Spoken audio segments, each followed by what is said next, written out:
Amazina nitwa Mutimura Ishimwe Thierry, ndi umukristo ku itorero rya Nyakabanda, paruwasi ni Muhima. Ago ndi umushyitsi cyane aha, ariko ndashimira Imana ko mu mezi ashize mvuye aha ngarutse nkikijijwe. Murabyumvise? Ntabwo kugwa bigoye wagwa, ariko Imana ishimwe ko yandindiye ubugingo nkabanyijije. Hanyuma ndashimira Imana impaye kuba ndahangaha, kandi nkashimira ubuyobozi bw'itorero bwandaritse ngo nze tuganire ijambo ry'Imana. Hari abigisha benshi, ariko ndashimira Imana ko bumviye umwuka wera tukaba turi kumwe. Imana ishimwe. Dusome ijambo ry'Imana. Ndumva mfite umunezero mu mutima, kandi abigishije mbere Imana ibaho umugisha Mama Pasi.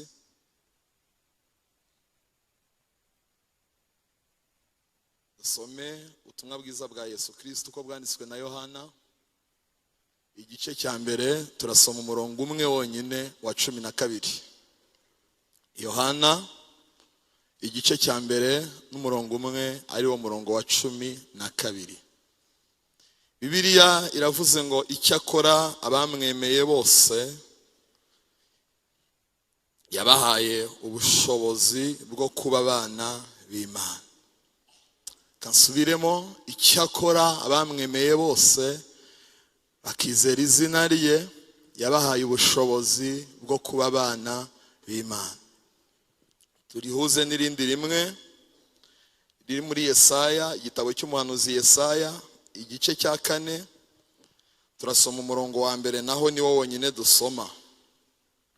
Yesaya igice cya 4 n'umurongo wa mbere. Reka dusome twumve iby'umwuka abwira amatorero.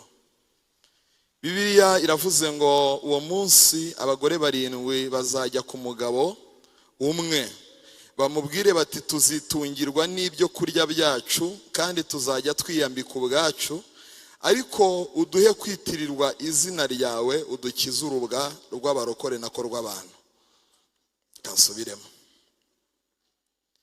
Uwo munsi abagore 7 bazajya ku mugabo umwe, bamubwire bati tuzitungirwa n'ibyo kurya byacu, kandi tuzajya twiyambika ubwacu, ariko uduhe kwitirirwa izina ryawe, udukize urubwa rw'abantu.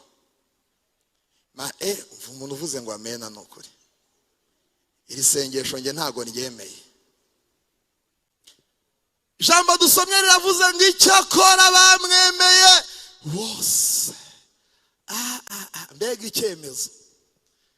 Ngo yabahaye ubushobozi, abakura mu basinga n'abazigaba n'abega nk'abo mvukamo, abahindura abana b'Imana. Ngo bene abo ntibabyawe n'ubushake bw'umugabo, ngo babayeho Imana yabitekereje.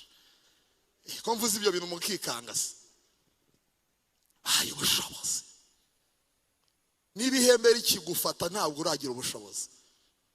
Ari amahembe bayatongera ku kuri kw'ibyo abantu biyiziho, bakavuga bati tugutumye ku musinga umwana w'abazigaba, mukubita umutwe iruhande rw'ibumoso umene.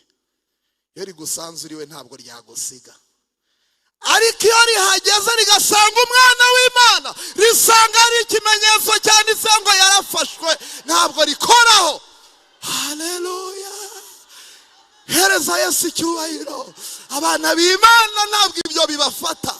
Reka mwari mwanyumva se? Ntabwo bigufata. Bana b'Imana,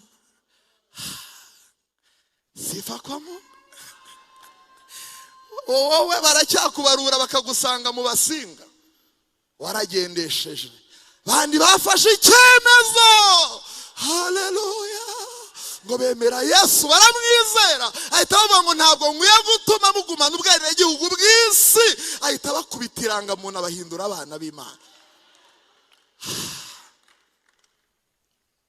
Bibiliya iravuze ngo abo ntibabyawe n'ubushake bw'uko umugabo abyifuza. Imana niyo yababyaye. Ubuntu bw'Imana butangaje nibwo bwankuyeho imigozi. Byavuye se kuki?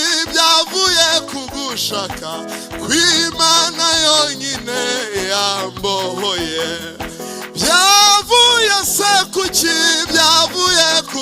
ndashaka kw'Imana yonyine yambohoye, ni Yesu wenyine wantoreye guhirwa mu ijuru mu bwami bwe. Mwese nimumenye yuko umukiza wacu ajya asanganira abaziwe. Mwese nimumenye yuko umukiza wacu ajya asanganira abaziwe. Haleluya! Kristo Yesu arusha abandi bose kudukunda, arusha uko abavandimwe bakundana, nawe izindi nshuti zacu zaduhararuka zose. Yesu ntabwo ahemukira abaziwe, n'iki gihesha ubugingo budashira, si ukumenya Yesu wacu udukunda. Twarazimiye nk'intama, Yesu aradushakashaka, atubonye twije izuba. Haleluya! Yesu Kristo, Kristo. Haleluya! Haleluya! Haleluya! Kristo.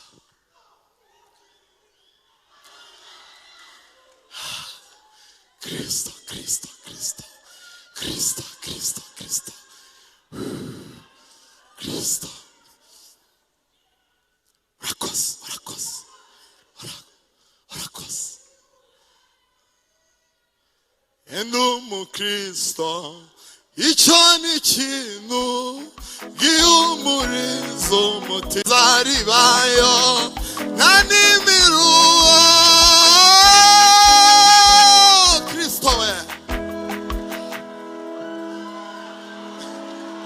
Haleluya! Haguruka utere haleluya! Urakoze Yesu. Gumaho, gumaho, gumaho. Ni Yesu wangize kuba umuvandimwe we, Imana ishimwe cyane. Kandi ibyo mfite byose niwe wabimaye, Imana ishimwe cyane. Kandi umwami kandi yarambabariye angira imbohore, yamviriye amaraso yo mu mutima we. Nanezerewe cyane kuko yashunguye, Imana ishimwe cyane. Ibyiza umwami, ibyiza koze mbifite mu mufasha, Imana ishimwe cyane. Umwami wacu ni umfasha mu bintu byose bikomeye, Imana ishimwe cyane. Imibabaro yanjye yose niko ayizi, ahindura iyo mibabaro ngo anezeze. Imana ishimwe kuko yumva uko dusenga, Imana ishimwe. Haleluya! Kristo, Kristo, Kristo, Kristo, Kristo. Imana iri muri iri teraniro. Haleluya! Irashaka gutanga ubugingo bwinshi muri iri teraniro. Irashaka ko abantu benshi bahinduka abana bayo muri iri teraniro. Urakoze mwana. Yesu gukura mu gisekuru cyo mwisi, kagutandukanya n'ingoyi za karande ziwanyu, akakwibaruzaho. Yarangiza agahita gukubita n'ikibanza kitari Nyarutarama, kumana mwijuru mfiteyo umugabane, Imana ishimwe cyane. Mu mwanya muto tuzabona umunezero, Imana ishimwe cyane. Mwijuru abera bazamurika nk'izuba, Yesu ubwo azatwambika ikamba ry'ubugingo, tumwitegure kuko azagaruka vuba.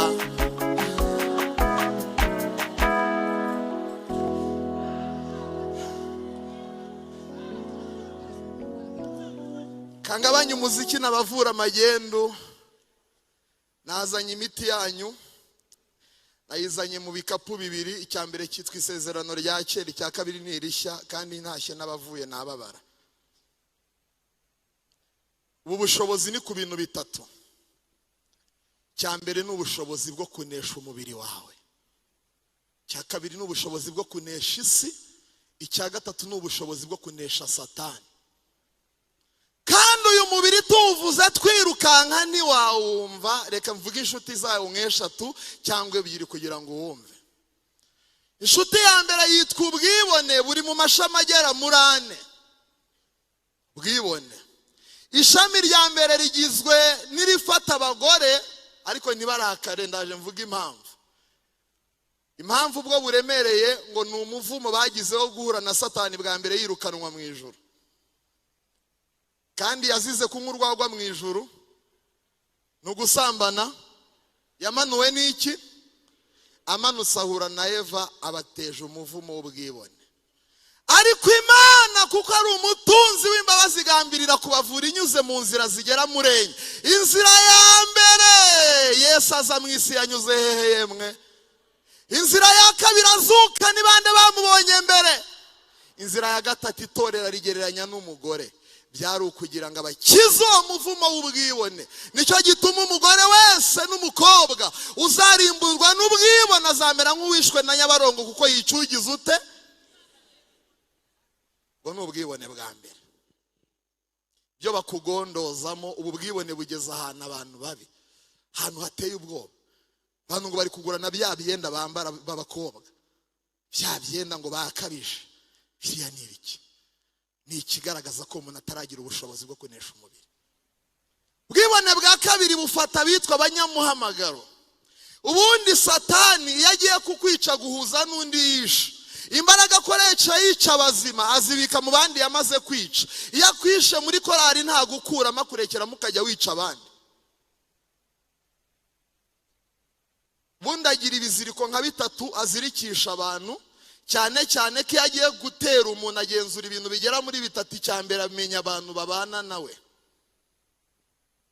abantu mubana, ngamenye ko yahahindura icyuho cyo kuhanyura.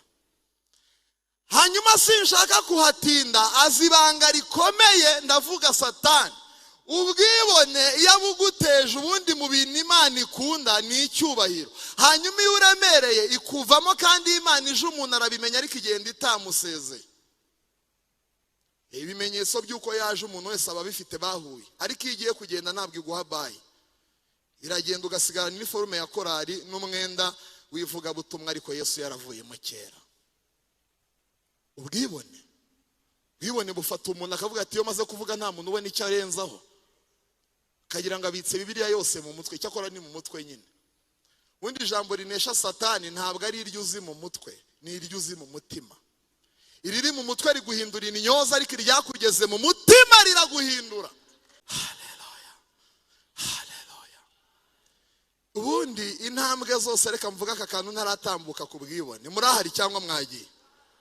Intambwe zose Satani abasha kuzikandagiramo keretse imwe.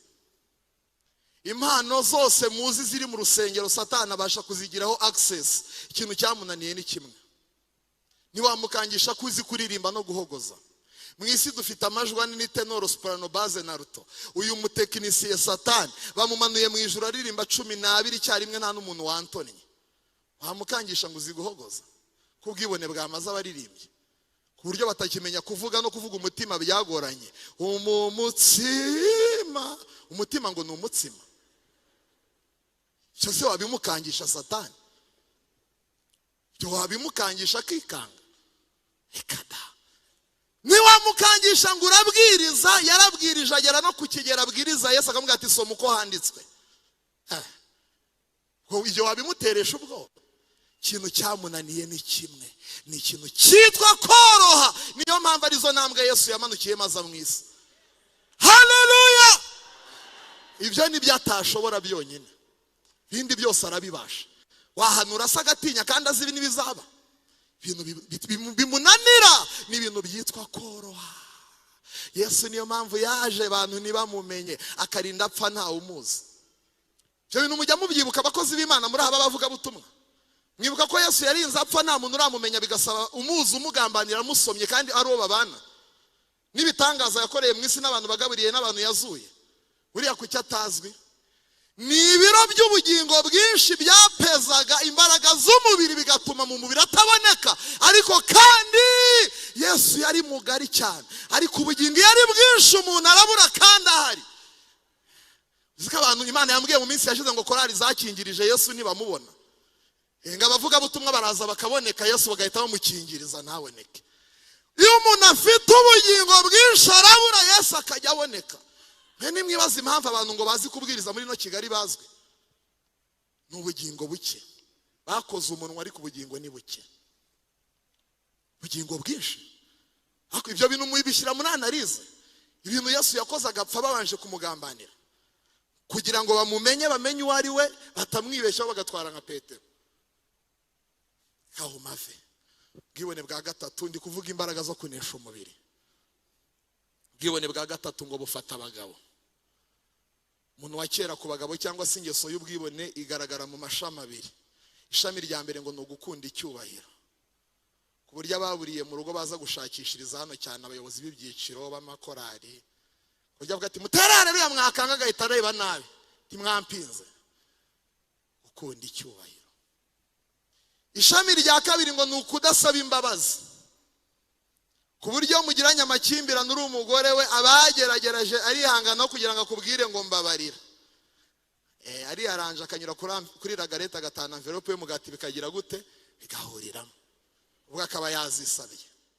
Nta kindi ni ishami ry'ubwibone. Nkomi urusyo nkakoma n'ingasire.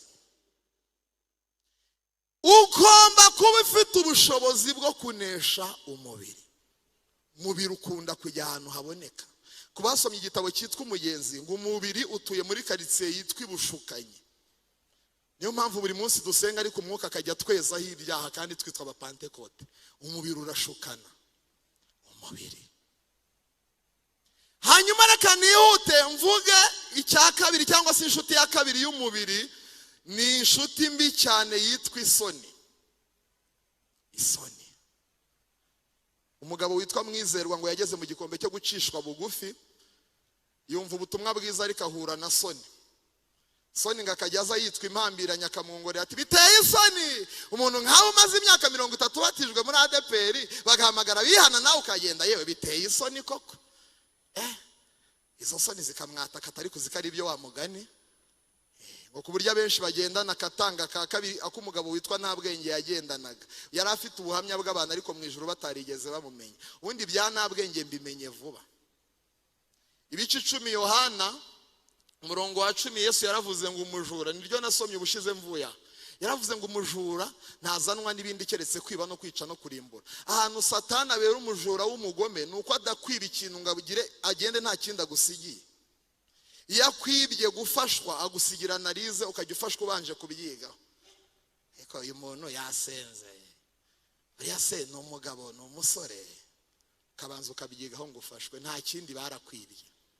Ndaza kuvuga ubwo bujura aho bwavuye mukanya tugiye gusenga.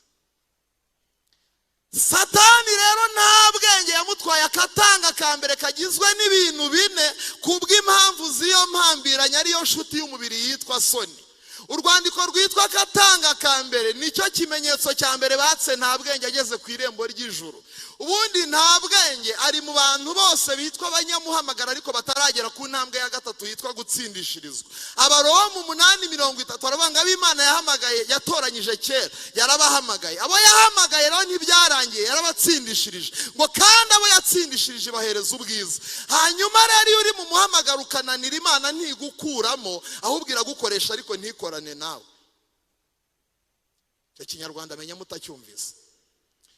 Iyo unaniye Imana mu bintu yaguhamagayemo njya numva n'amatiku mu bantu ariko Mana wowe ntabyo ubona aho umuntu aririmba yarangiza akayobora na korari anywa ibiyoga ubu ntumureba nagenda ibifaranga atanga uzabitanga aretse Imana ikamukoresha wowe bite byawe. Mana uyu mukobwa aho asomaniye korari ayiteje umuraba kuki utamukuramo uburyo yantona uzabishobora. Iyo unaniriye Imana mu muhamagaro ntigukuramo ahubwo iragukoresha ariko nikorane nawe. Niyo hano Imana itereye ubwoba mu byitwa umuhamagaro. Mudiyakoni uyinaniye ariko afite ibifaranga ntabwo imwirukana nayo izi ubwenge. Abagomba kuduhereza ya sound proof dore byakomeye muri iyi minsi. Kuko yananiriye Imana mu muhamagaro. Ariko ayo magambo muri kuyumva abakristo mfite ibintu bitaryoshye. Ariko n'ubundi ni mu gihe sincuruza ubuki. Shuti y'umubiri nta bwenge rero mu ijambo rimwe yaragiye arirukanka cyane agendana umutangabuhamya wamushukaga. Bibiri agatabo k'umugenzi karavuga ngo ni umusare wagashyaga areba iyava atareba iyajya ngo izina rye bari baramuhaye agasirino kitwa byiringiro by'ubusa mwiringira ubusa ngo yamwerekaga uburyo muri korari afashwe bati imisanzu yose biravivuye bati kandi uzi gutega ibitambaro neza akambwira ati genda bazakwakira. Rotorovizeri abazi imodoka n'abazitunze ikwereka aho ujya hehe nuko abantu bose bitwa abanabwenge bameze. Warirukanka cyane ibintu byo kwihana byaramunaniye. Akatanga ka mbere kagizwe n'ingingo zigera muri enye. Ingingo ya mbere yitwa kwihana, iya kabiri yitwa kwatura ibyaha, iya gatatu yitwa gutsindishirizwa, iya kane yitwa kwezwa. Reka duhere ku ya mbere kwihana yayivuzeho. Ibyakozwe n'intumwa 3:19 Petero yaravuze ngo nuko mwihane kandi muhindukire ngo iminsi myiza yo guhembuka ibona ukwiza ivuye ku mwami. Umuntu wazahaye wese tumuharangiye inzira n'ukwihana. Hanyuma ingingo ya kabiri kwatura ibyaha. Imigani 28:13 uhishira ibicumuro bye ntazagubwa neza ariko ubyatura kabire kazabikizwa. Yakobo 5:16 mwaturirana ibyaha byanyu kandi musabirane ngo mukizwe kuko gusenga k'umukiranutsi bigira umumaro mwinshi yasenganye umwete. Ingingo ya gatatu gutsindishirizwa. Abaroma 8:30 ab'Imana yatoranyije kera yarabahamagaye, abo yahamagaye yarabatsindishirije, abo yatsindishirije yabahaye ubwiza. Ingingo ya kane kwezwa. Abaheburayo 12:14 sifa kwa Mungu mugira umwete wo kubana n'abantu bose amahoro nuwo kwezwa kuko umuntu utejejwe azahanura ariko nazabona Imana, umuntu utejejwe azabwiriza ariko nazabona Imana, umuntu utejejwe azarepeta cyane ariko nazabona Imana. Iyo ni urwo rwandiko nirwo nta bwenge atagiraga. Nitonze nk'abari kumva nta bwenge. Reka mve ku mubiri utandaza mu nzira imbere hari ibindi. Umuntu wese ukiri imbata y'umubiri akeneye kwizera akihana Yesu akamuhereza ubushobozi bwo kuba umwana w'Imana. Hari amagambo abiri mwitiranya ngire ngo nyatandukanye nona. Jambo rya mbere n'ububasha mukaryitiranya n'ubushobozi. Ni muwe maso iringiri ntiwaryumva urangaye. Ububasha bungana n'izina baguhaye. Hanyuma ubushobozi bungana no kwisanisha n'iryo zina. Muranyumvise? Muri leta cyangwa se mu mirimo ya leta habamo icyo bita prohibition time. Ni igihe cyitwa gerageza. Ku buryo bavuga bati uyu muntu dukurikije amashuri yize tugakurikiza inararibonye afite dushobora kumugira icyizere akaba nk'umudepi ariko turamuhereza amezi 6 yigerageza kuko tumuhaye ububasha bwo kwitwa umude. Reka rero tumugerageze mu mezi 6. Mezi 6 niho bapimira icyo bita ubushobozi. Kandi bijya binanirana twumva ngo bamufashe yadandabiranye ibiyoga byamwishe. Mundi leta ifata icyemezo kizaba ati turaguhaga. abantu benshi rero bafite izina ryo kuba barokore ariko ubuzima ntabwo.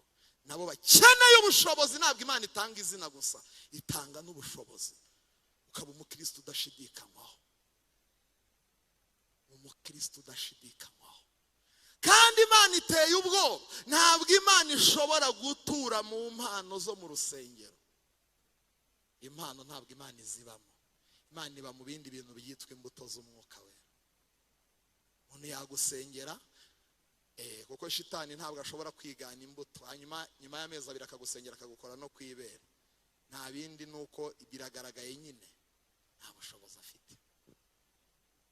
Iyo hari kesi nyinshi umuntu akakubwiriza akanaguheheta da, nawe afite ububasha bwo kwitwa nyine umuvugabutumwa. Iryo riroroshye ntabwo rigoye. Ariko ubushobozi bwo kuba umwana w'Imana kwiye kuba waranesheje umubiri. Reka mve ku mubiri mvuga ibikomeye biri inyuma nsenge. Nasenze Imana irambwira ngo igambiriye gutanga ubugingo bwinshi hano mu cyumba cy'inyarugenge.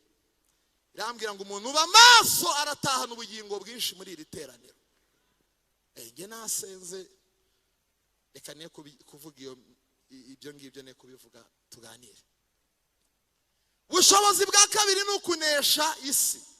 Niwakumva isi utavuze amashami 8 Satani yayiteretsemo kugira ngo arangaza abantu bayigendamo kubw'umwanya w'igihe ngiye kuvuga 3 nayo ntiyoroshye. Ku buryo wurira kuri iryo shami nawe agahita kuvana ku rutonde rw'abakeneye kurwanywa akakwihorera kuko ibyo abagushyizemo biba bizakurangiza. Ndinginga Imana ngo mube maso mwumve ibintu bikomeye. Abari maso, haleluya. Ishami rya mbere ryitwa ibitutsi.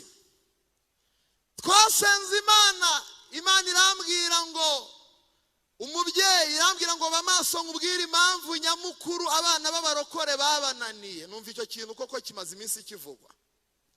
Irambwira ngo uretse nabo, irambwira ngo umubyeyi n'umwana bagirana ibihango 3 biruta isano bagirana. Irambwira ngo igihango cya mbere n'amezi 9 yamutwaye mu nda, igihango cya kabiri n'ibere yamwonyeje, igihango cya gatatu n'umugongo yamutwayemo. Irambwira ngo ibyo 3 iyo bihuye bihereza umubyeyi ububasha n'ubushobozi k'ijambo ryose azavuga ko yabyaye rizamufata. Kihanukira uti wacyo nazi, wahinduka icyo utazi mpaka apfuye. Keretse ubuntu bw'Imana bwonyine bwamukiza uwo muvumo. Uko iyo umuntu ari muri Kristo aba ari icyaremwe gishya, nadakizwa azakunanira.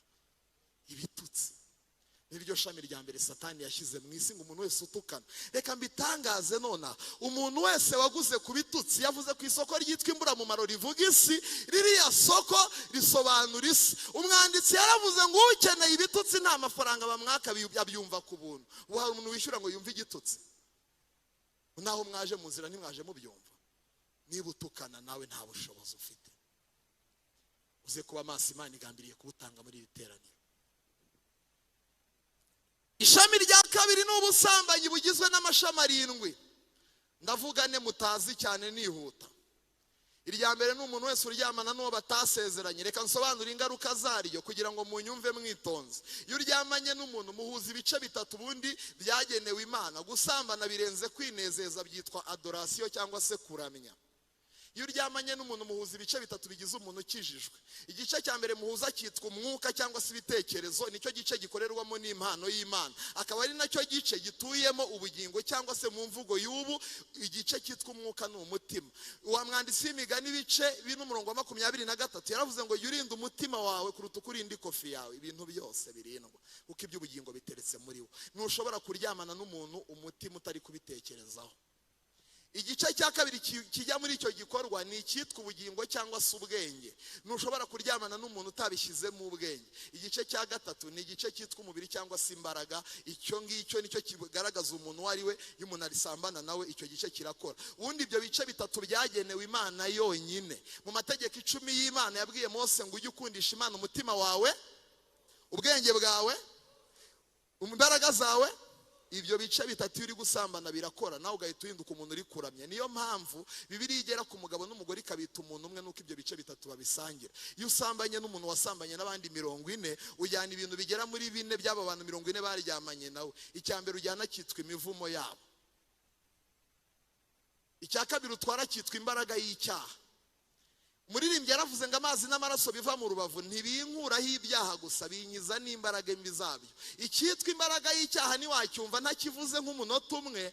Ni imbaraga y'icyaha naragenzuye ubushakashatsi nikoreye nawe uzabukore, nasanze 87% by'abantu basambanye batarabikoze rimwe. Ba kindi cyabasubijeho cyitwa imbaraga, aho umuntu yihana Imana ikamuhimba baza ariko akajya agira umutima umusubizayo, yabona wambaye ati buriya yambariye ku biki. Cyitwa imbaraga y'icyaha. Icya kabiri utwara cy'abo bantu 40 cyitwa karande zabo. Murahari cyangwa mwagiye? Iyo tuvuze karande tuba tuvuze icyo bita imirimo y'umwijima igenda mu bitugu by'abitwa abazimu. Ubundi wowe abadayimoni nibakuzi uzwi nabo bitwa abazimu. Abazimu nabaki? Ni uruhererekane rw'abantu bose bakomoka iwanyu ariko bapfuye barimbutse. Ibintu bakoraga byo ntago bipfa, ahubwo bijya bigaruka gushaka indangare zikabifata bikabigenderamo. Kandi ntushobora kumva imbaraga ya karande ntayitunze urutoki ku mugabo w'intarumikwa witwaga Mose. Abasomyi b'ijambo ry'Imana bicaye aha kubara ibice 20, itorero rigeze mu butayu bwa Zini ry'Abisiraheli, ngo bitatombeye Mose kubera inyota. Ngo maze Mose ngaragenda yikubita imbere y'ihema ry'ibonaniro abwira Imana ngo ntabara Mana. Imana iramubwira ngo genda ubwire urutare. Ubwire rubaha amazi. Mose agenda amaze gufatwa n'icyo bita karande y'umujinya w'umuranduranzuzi, yari iri muri sekuruze witwaga Lewi, akaba umuhungu wa gatatu wa Yakobo. Iyo karande yafashe Mose yashize imyaka irenga 500. Ubundi karande y'umujinya itwara ibisekuru 7 kugira ngo irangire, cyangwa se imyaka 700. Mose kandi nitumuvuga ntukagire ngo ameze nkawe wabatijwe muri 80 muri ADP. Mose yari yuzuye umwuka mwinshi ku kigero Imana yafashe ku mwuka muriho ibatiza abantu 70 nta wundi kuye mu ijuru. Ariko arangaye gato. Karande rero ziragufata z'abantu mwaryamanye bararyamanye n'abandi. Karande iragufata ukagenda n'amaguru ufite amatike. Hajya gutega moto abazimu bati have witega udahendwa agenda n'amaguru ntabwo anywesa. Munakirirwa agenda. Karande iragufatika kubuza koga kandi uri umusirimu utabuza amazi n'isabune. Wajya koga abazimu iwanyu batogaga bati have wikoga turi muhe by'imbeho utarwara umusonga atera pasiporo wiyesha amahoro. Karande. Mama zagufata wajya mu isoko utinyanya nangaye batakadowe ni 2. Abazimu babatindi biwanyu bati have wihendwa gure cya 500 byose bitanga isosi. Karande. Byo ni ibintu abantu bakomoye mu bintu nk'ibyo bya za karande. Wa musore we nubwo uri umusirimu abazimu bakwambikisha ibirere kandi uri umusirimu ukorera amafaranga. Wajya kugura umukandara abazimu bati have uwo mukandara ugura 15 wihendwa gura iby'icyatanu byose ni kanda. Kajya uraho ngaho naho karande zarakumaze. Ubusambanyi iyo ngingo reka nyirenge mvuga ingingo ya kabiri yitwa kureba filimi z'urukozasoni. Ziriya filimi iyo uzirebye nawe wicwa n'umuntu utakuzi, upfa mu bugingo nk'umugabo witwaga Ahabu. Ahabu muramwibutse? Ahabu umunsi apfa ngo umuntu wo mu rugerero rw'Abasiriya yapfuye gufora ararasa. Ngo wamwambura agenda atazi umuntu arashe ukubitaho bita mu ihuriro ry'imyambaro bivuze mu bugingo mo imbere. Ngo nuko yirirwa virirana ku kirengarenga aratanga. Reka mbabwira aga strategy kabi ka Satani ntararengaho. Satani agira imitego imeze nk'igitagangurirwa. Isazi igitagangurirwa ni ikigome cyica isazi nabi. Kijya gitega imigozi isazi kazi gashyiramo ukuguru kwa mbere yajya kuvamo bikanga. Ikarwana n'ibyo nuko akabiri kugafatwa kugeza ubwo ifatwa bwose idashobora kwikuramo. Hanyuma urutagangurirwa rukazana rugafata umunwa rugatera mu nda y'isazi rukayinyunyuza ubugingo, rwamara kuyimaramo rikigendera, wareba isazi ukagira ngo iracyari nzima naho byararangiye. Nuko Satani agenza abarokore nabo. Yurebye iriya filime nawe wicwa n'umuntu utakuzi. Umuntu ayikina ari muri Amerika akayijugunya kuri internet uri Nyarugenge ukabugiza ute urarebye. Bakakuvoma mu bugingo gake gake bagushakira mu buzura umwuka wera bigahinduka ibya kera. Niyo mpamvu tutakigira ababatizwa mu mwuka wera benshi nizo mpamvu. Cyo bifilime ni ishami rya kabiri rigize ubusambanyi. Ishami rya gatatu ni ubusambanyi bwitwa kwikinisha simbutindaho uhindura umuntu gutunga umutima umeze nk'uw'igikoko kandi ari umuntu reka hone kuhatinda. Ishami rya kane mudasanzwe muzi ni ishami Yesu yavuze cyane cyane rifata abagore ariko nta mugore wisambanya. Murahari? iyo uri umubyeyi cyangwa se umukobwa ukambara imyenda igaragaza uko uteye, ugenda usambana n'abantu utazi. Yesu yabwiye abagabo ari mu isi ngo umugabo wese ureba umugore akamwifuza azaba agize ute? Asambanye. Iyo uri umukobwa cyangwa umugore ukambara imyenda igaragaza uko uteye, ukazenguruka Matewusi, ukazenguruka Nyabugogo, ukanyura ku bagabo 40 bakwifuje, ubwo uzarana abasambane 40 ingahe? Muvuze gake ko n'ubusambanyi. Mwitonze nk'abumvise. Reka mvuga ishami rya gatanu, ntabavura amagendo, uryo ndihishuriwe mu minsi mike turi mu masengesho y'iminsi 7. Twageze ku munsi wa 4 mbona ikintu gikomeye. Nagiye kubona mbona umugabo witwa umudiyakoni muri salode kwa fili ariko mwishuriro. Mbona yinjiye aho bita muri bwa bwumba babogereza mu mutwe bamaze kwiyogoshesha. Murabwibuka? Mbona mwishuru babwanditseho inyuguti z'icyapa nini zanditseho ijambo urupfu.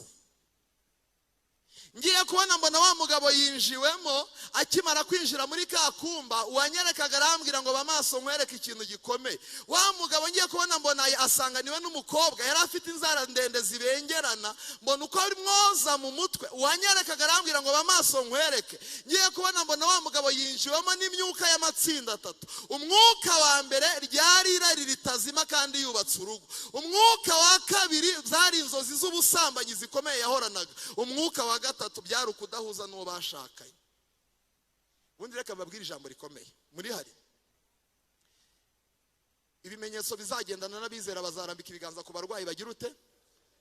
Biravuze ngo niba hari ibiganza bikiza, hari n'ibiganza bagukoraho ugapfa.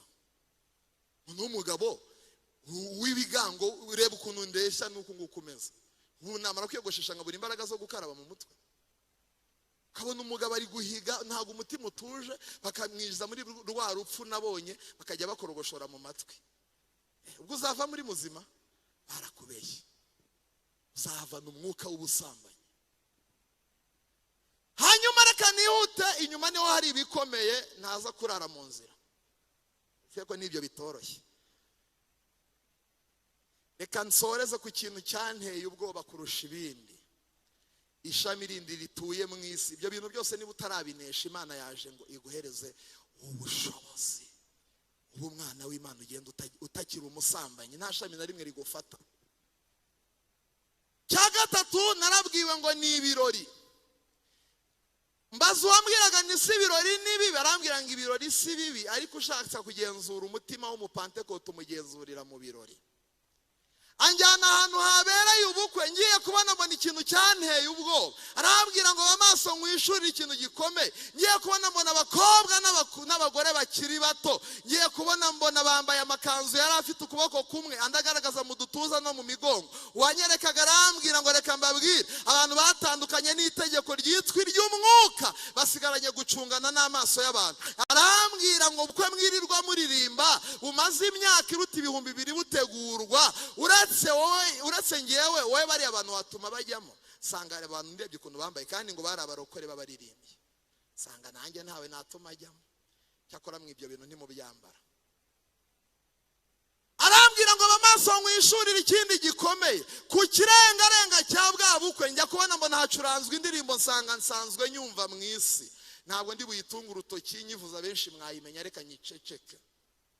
Ngiye kubona mbona abarokore benshi bari kuyiceza, barabyina we. Uwo ngo wambwira ikintu gikomeye ndakivuga mwegutse. Arambwira ngo umva icyo tuvuga ku ndirimbo mu ijuru. Arambwira ngo umunsi Dawidi yaririmbaga byagenze gute? Sanga Dawidi yararirimbye imyuka mibi iva muri Sawuli irahunga. Arambwira ngo nuko niba hari indirimbo zikuramo abantu imyuka mibi, hari n'indirimbo abarokore babyina bakazitabiraho amatelefone bakazibyiniraho mu masoro y'iwabo zikabinjizamo imyuka. Iyo ni irindi shami shitani yicishije abantu. Umunsi Imana yabasuye ukingo. Reka mve ku isi itaza kundaza mu nzira, mvuge satani w'umugomo ubundi nsenge. Andi mashami nzayavuga ubutaha, ahangaha njya maza nta kibazo. Ntago navuga ibintu byose nk'uzabimara. Reka mvuga ubushobozi bwo kunesha satani. Haleluya! Kwiye kuba umuntu uri ikimenyetso cy'amaraso. uriho ikimenyetso cy'umusaraba. Ubundi ahantu hose hari umusaraba haba hari ikimenyetso ko imbere harimo intumbi. Natwe dufite umusaraba ko twamaze kugira intumbi yitwa umuntu wa kamere. Ubu tubayeho ku bwa Kristo. Pawulo yaravuze mu Magalatiya ibice 2 aravuga ngo si njyewe uriho, hari undi mugabo wangezemo, ndiho kubwe, ntabwo ari yewe mukibona. Kwiye kuba waranesheje ibirori wabijyamo ukajya muri umukristo ufite iteraniro ryo mu mutima.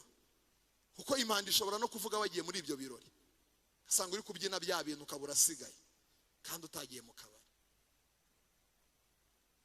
Ubundi Satani ntushobora kumwirukana gufitemo imigabane. Reka nihute mu byumve neza. Iyo tuvuze ubushobozi bwo kunesha Satani ntimushobora kumwumva. Reka musobanure mu minota ingana n'isigaye ubundi dusenge. Abari maso, haleluya. Abakunzi b'ijambo ry'Imana, Yesu ashimwe. Muri VIP hejuru mutere haleluya. Biragaragara ko abantu bari maso. Satani ntiwamwumva utavuze animasiyo y'ingabo z'amatsinda 6 zitwa abadayimoni zimukikije. Itsinda rya mbere ni abadayimoni karundura bakorera ikuzimu, bafite abatware cyangwa abayobozi babiri. Umukuru yitwa Bezebuli, niwe bashinjaga Yesu ngo amuha gukora ibimenyetso n'ibitangaza bikomeye. Bya bindi mwirwa muri ku mateleviziyo ukabona umuntu ahusha abantu nk'igihumbi bose bararandagaye. Buriya ni imirimo ya Bezebuli. Reka ne kumutindaho mvuga umugome umukurikira witwa Apoloni. Apoloni aboneka ahantu hagera muri 2. Ahambere aboneka ni mu gitabo cy'umugenzi ku bagisomye, aha kabiri ni mu byahishuriwe Yohana. Izina rye mu Kinyarwanda yitwa umurimbuzi. Nushobora kumwumva rero utavuze amakorosi agera muri 2 acishamo abarokore bananiwe gutegereza Imana. Irya mbere ryitwa ubwambuzi, irya kabiri ryitwa uburiganya. Abari maso muyitabe haleluya. Apoloni ntabwo yagira isoni zo kugukura inaha. Reka twivugire ko tuyiremera, agukura iremera akakugeza Canada witwa impunzi y'umukongomani. Barabyumvise. Ukagenda ugendeye ku itike ya Apoloni. Ibintu byose bizagusanga Canada nta Mana izabirwana. Ukahita tera icyapa kivuga ngo uyu muntu dufite imigabane mu nzi we. Imana ishimwe, ndabona muri kumva. Ubundi ijambo iyo riri kugenda rikagwa ahantu urabyumva.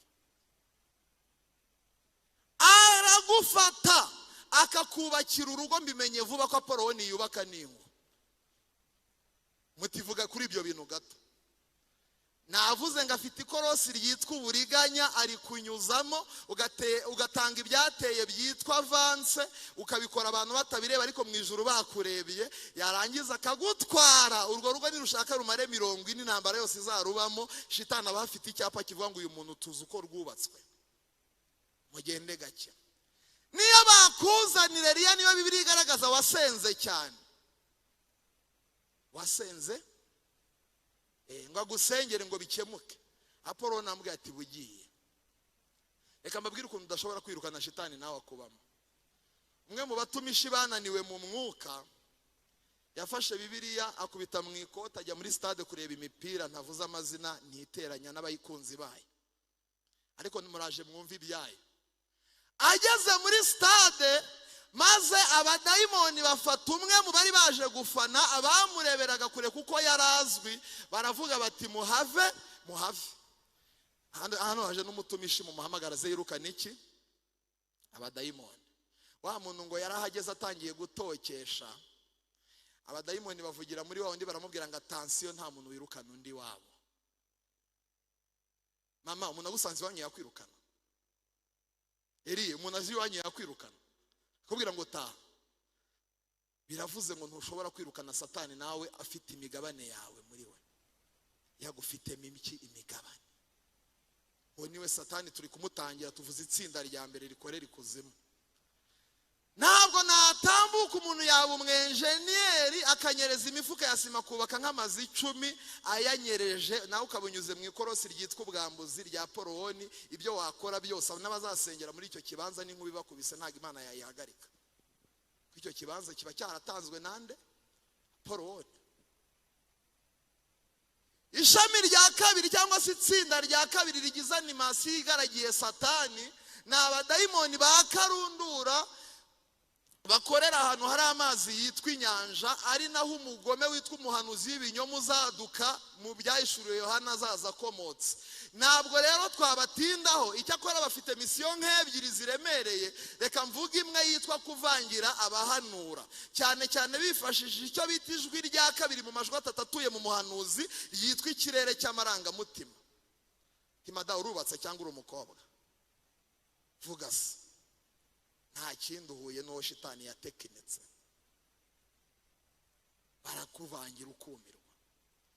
Araza akinyeganyeza muri korati, hano harimo abanozi babiri, ariko atabavuga, maze ba mukecuru bagowe arareba nk'ubugendana. Mumwirinde, nta bindi.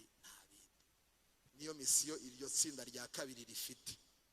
Itsinda rya gatatu ni abadayimoni bitwa inzererezi. Bo simbatindaho, bafite misiyo nk'enye. Reka mpinde ku ya kabiri iremereye cyane. Ntibashobora gutuma wumva ijambo ry'Imana n'iminota 8. Baragufata ugahita wumva ibintu birakuriye. Shitani akangura ati bugiye hanze kuri YouTube buragaruka birangiye. Kandi Satani niba byose iyo agutwaye umwanya wo kumva ijambo ry'Imana, agusigira gufashwa n'amatangazo, ntago byose yabijyana. Ntihajya bayagezemo nze. Izo ngabo zikunda gufata ibyiciro bitatu mu rusengero. Icya mbere ni icy'abacuranzi batagira ubuntu bw'Imana, bazanywe no gucuranga ariko batumva ijambo ry'Imana. Nabizi izo kesi ziba henshi. Niba udashobora gutuza ngo wumve ijambo ry'Imana utekanye, nta kindi mwahuye nabo badayimoni b'inzererezi bikugondozamo kwicara ntibabikwemerera. Aba kabiri bafata ni abadiyakoni batinze mu rusengero ariko rwo rutabatinzemo. Barakuburabuza, shitani akakujyana, abandi bari kumva amagambo y'Imana. Shitani akaguteza indwara ya 5 mu ndwara 7 zifata abatinze mu rusengero, yitwa ikirungurira. Igereranywa n'umugabo witwaga Barizirayi wabanye na Dawidi mu ishyamba. Dawidi agiye kumwitura, agiye kumuhemba, aramubwira ati yewe sinyimenye ibiryoshye n'ibibishe, fata uyu mwana kimuhama ukijijwe vuba. Ayo makorasi yanyu, kabona umuntu yagize ikirungurira. Akaba mushumba, uyu mutumishi mwamutumiyemo muzi ko tubona finina. Two tuntu kabura dufite. Nta bindi mwahuye n'inzererezi. Ibyo bakugondozamo ntabwo uzuzura umwuka wera zikigufite. Zikwirukansa mu mashyamba kabishwe leta iciye n'ubutayu ugacika mu rusengero. Akakujyana mu butayura. Ako mu butayu mujyayo mwabajije nde? Undi mwibuka ko mu butayu Yesu yajyanyweho n'umwuka? Cyangwa mugira ngo igihe cyose ubyiyumvise muhita ugenda?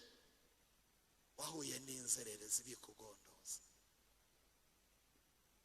Itsinda rya kane ngana ku musozo ni abadayimoni b'abagome, bafite icyicaro mu kirere. Tuwasanga muri Daniyeli mu bice 9. Umunsi yasengaga, bafite misiyo nk'eshatu. Iya mbere ni ukunaniza abera mu masengesho yabo. Intego ya kabiri, batangira ibisubizo bije mu mwanya w'umuntu wavuye mu kibanza Imana ikoreramo. Cyane ko abantu Imana itabara ni abantu igerageza, ariko uwigerageza yirwanaho. Ibintu byaratenga, umuntu wese afite ishuri ry'Imana. Ntabwo umuntu wese yigishwa n'Imana, Imana yigisha abo yemera gusa. Umuntu wese ngo bagafite ishuri ye, ariko Imana namwe mwarayipinze. Yewe mfite ishuri ringeze habi. Ntabwo Imana igerageza abantu bose, igerageza abo yemera. Ubu hari n'abantu bigerageza. Kandi Satani ni umugome. Iyo agiye kukwica n'abakwica mu myumvire, akakwica mu myumvire ukabaho utumva, ukabaho warananiranye, ukajya uvuga ngo bagusengere ngo Imana ngo igukize icyangiro, ntazi no kubana neza n'abantu. Dayimoni.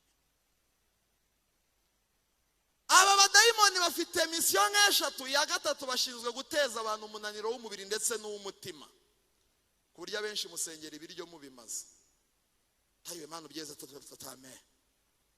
Nta kindi bahuye n'abo badayimoni bari mu kirere. Ku buryo usenga wagiye mu gitondo ugenda, tayiwe Mana wabibonye nagiye ngaho ugendana nanjye. Amen. Ahuye nawe n'ibyo bidayimoni. Baragufata ugasengana umunaniro, ku buryo ubu ngo musigaye mufite incamake z'amasengesho ra. Yewe mureba nuza ni usenga mu ngingo z'ingenzi, uriya mumuhaye ntiyarisoza.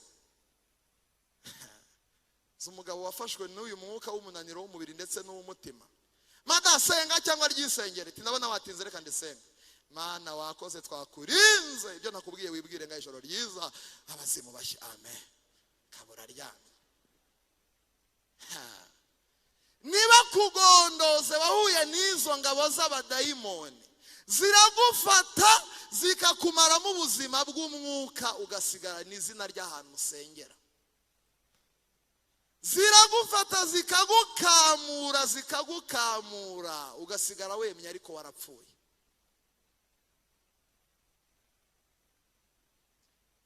Ngiye gusenga. Ziragufata. Izi ngabo zazengereje Daniyeli, arasenga ngo ibisubizo bije, ngo zitangira Gaburiyeli, ngo Daniyeli zikurwaho n'ibintu bitatu. Icyambere cyitwa umwete w'amasengesho, ni amasengesho adasoza. Daniyeli ngayagumiyemo, Imana yohereza Mikayeli araza arwana intambara, Gaburiyeli abona inzira azana ubutumwa. Zingabo ziragufata zikaguteza umunaniro mu bugingo, ukajya uhora unaniwe, ugahura n'igise cyambere mu bise bitanu bishinzwe kuzana Yesu. Icyambere cyitwa kumenagurika kw'imbaraga z'abera. Niba warasengaga amasengesho y'iminsi 7, uyu munsi n'ibiri ukaba utayishobora, bikubeshyera ngo waramenetse, ahubwo waramenaguritse. Ukaba warerekwaga Imana igusanga, ukaba warazimye uyu munsi wa none, usigaye urota ibibwa bikurya ugwa mu myobo, nawe waramenaguritse ntiwamenetse. Imana ikuzure, hano ifite umuti wo kuzura abantu. Haleluya! Imana yambwiye ngo mfite umugambi wo gutanga ubugingo bwinshi Nyarugenge. Imana yabazaniye ubugingo abantu mwaje n'Imana yabararitse. Abadayimoni baragucayura bakakurangiza. Itsinda rya gatanu reka ndivugeho, nari mbabwiye ko ari amatsinda 6 agaragiye Satani. Itsinda rya gatanu ni abadayimoni bo babahaye misi imwe, bashingiye ku buryo iyo misi iremereye, kandi barababwira ngo muzarangaza abantu bamaze gufatwa n'iyo misiyo ku buryo bazatinda mu rusengero, ariko tukabakubita umutego ku munota wa nyuma ntibaryinjiremo bararisengeye cyane. Ndavuga ijuru. Iyo misiyo nta yindi yari kubateza agahinda gakomeye ko mu mwuka no mu bugingo. Kandi barababwira ngo muzabafate mubakamyemo ibyitwa amashimwe, bajye bashimisha Imana iminwa ariko imitima yarazinutswe Imana. Ziragufata uri umuhanuzi bati ariko amambere nasengeye abantu wabikoze wabaye Imana, dorabona nasengeye bose baratabawe, ese uri Imana? Yewe ndakubohoye ngaho twibanire dukundanye, ariko ntabwo urubanza nyigufiteho. Ngo turi kumwe n'abantu hano babohoye Imana. Kwibwira ko ngubwo utagiye mu kabari impanda ivuze wayumva, wasigara kamatambuki. Itsinda rya gatandatu barihaye misi ikomeye, bashinzwe kurangaza abantu bananiriye Imana muri wa muhamagaro nababwiye, bakazabayobora mu irembo rya gatanu ari ry'umugabo witwa Ntabwenge yanyuzemo, mu marembo agera muri 6 barangarizamo abanyamihamagaro ariko Imana itazi, bakabahereza igikombe cya 4 muri 5 byagenewe shitani cyitwa gukorera 0. Umuntu agakora ariko akorera. Paulo yaravuze ngo nubwo niruka nza mu cyumba buri wa 3 ariko si nk'utazi yonja, arabango nkubitana ibipfunsi buri munsi ariko si musha. Amoko y'intambara Satani ayoberezamo abantu, hari intambara yitwa guhusha. Niba hari ikintu gikomeye nuko uri umukristo wahushije, uzigiye uhusha icyo ari cyo nkibabwire, ya makorasi mwateye agaragaza ko mwarahushije. Ntabare bakiriho batazagira ngo urabeshya. Ego umuntu wahushije, maranyumvise. Umuntu arahusha akajya ahangana na perezida wa korarira. Bari abantu bakina imikino y'itera amakofi bavuga ko imbaraga arekurana igipfunsi, iyo aguhushije ubwabyo ushobora no kumukora akaba arapfuye nta n'umukozeho. Iyo urwanya intambara nawe warahushije, nubwo wamara imyaka 30 y'irwana, iyo misiyo ya 6 iraremereye. Mweguke babwira ikintu gikomeye.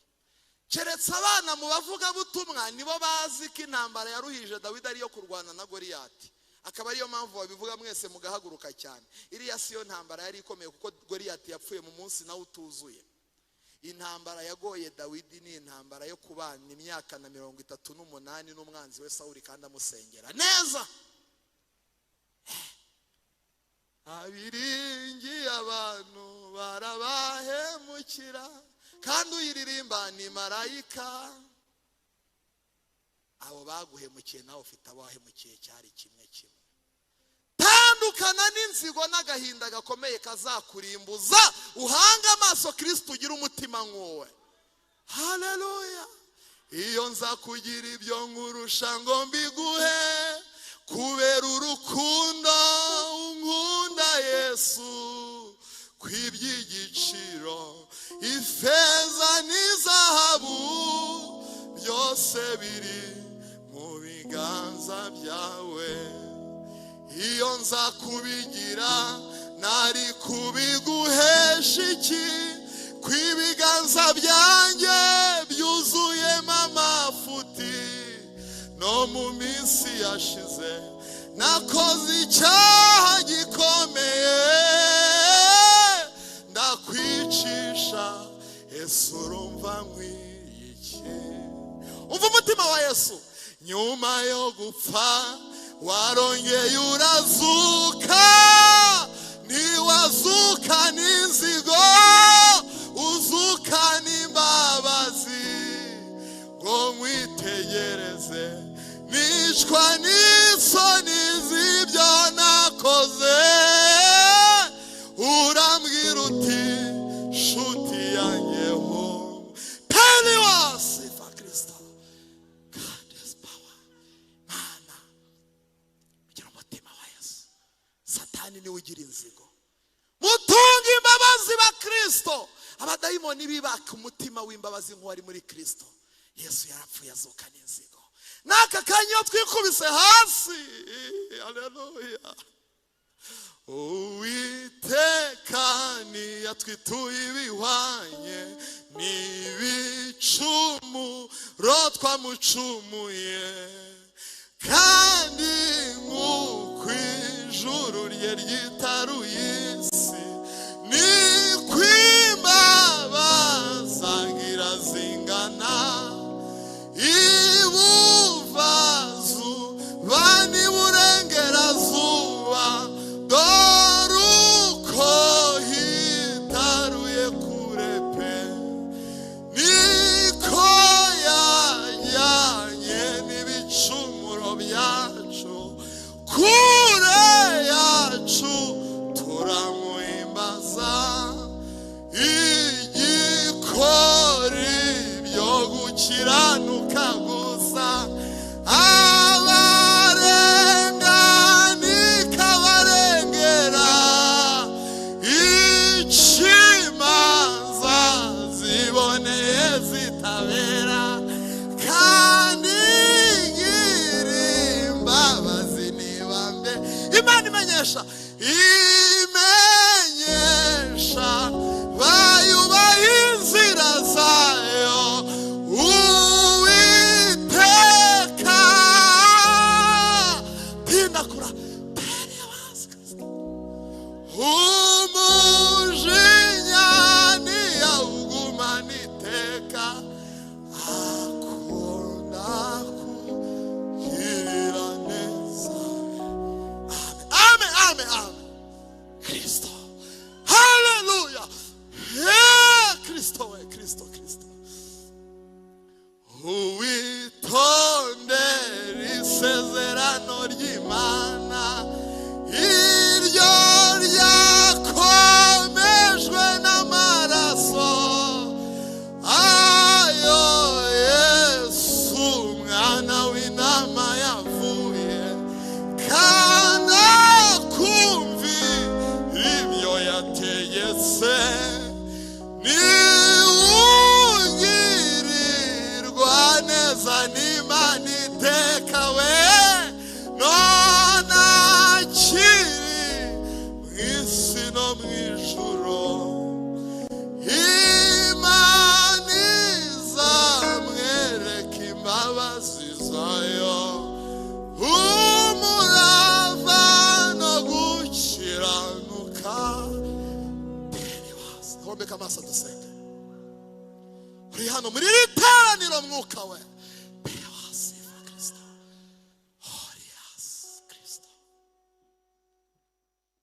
Kristo. Kristo, Kristo, Kristo, Kristo.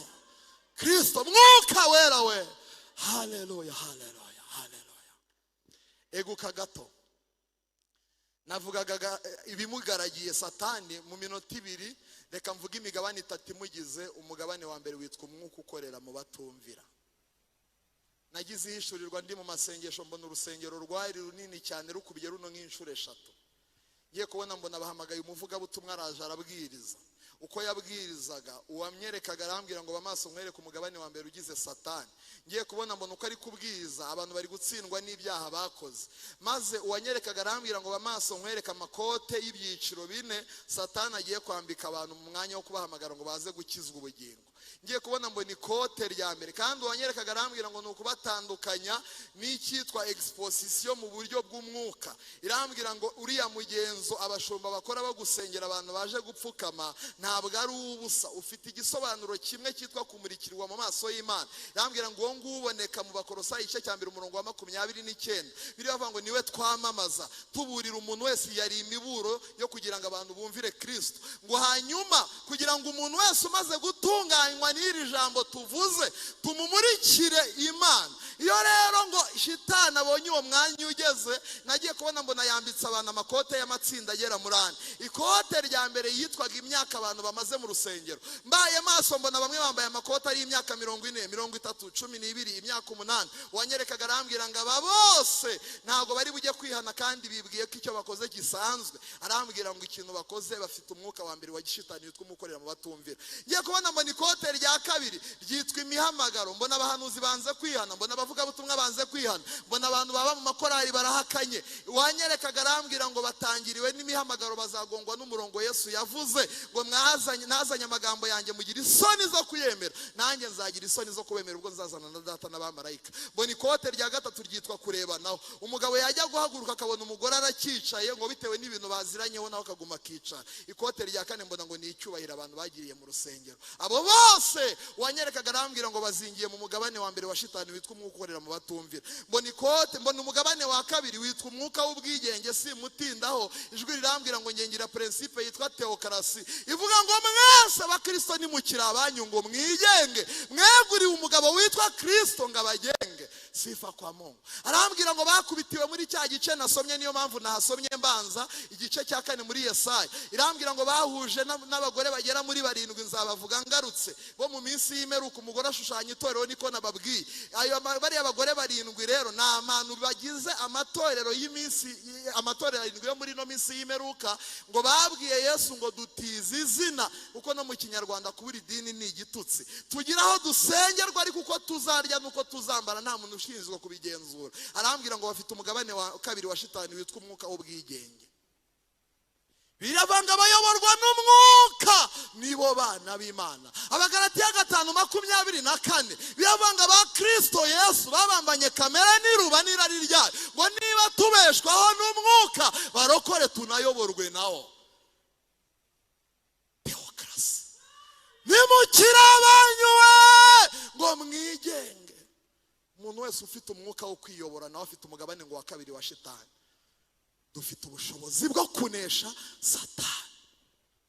Umugabane wa gatatu nsoza wanteye ubwoba wari umwuka witwa ubuhanuzi bw'ibinyoma. Wari bigabanyijemo amashami agera muri 4. Reka mvuge yimwe kugira ngo nsenge iminota yagiye. Wahuzaga n'inzozi Farawo yarose. Yagiye kubonabona ngo mu minsi mikeya ngagiye kubonabona inka 7 zibyibushye n'izindi 7 zinanutse. Ngo mukanya nkako guhumbya ngo za nka zinanutse zimira izibyibushye. Byashushanyaga inyigisho zipfuye zo mu minsi y'imperuka zamize inyigisho nzima. Ngo kuburyo abantu benshi bakubitiwe mu ngingo Paulo yandikiye Timoteyo mu rwandiko rwe rwa mbere mu bice 4 kabwira ngo mu minsi nk'iyi turimo abantu bazagira amatwi abarya ngo batumve inyigisho nzima, bigwize abigisha bahuje n'ibyo bararikiye. Ibyo byose ni umwuka w'ubuhanuzi bw'ibinyoma. Muhombeka amaso dusenge.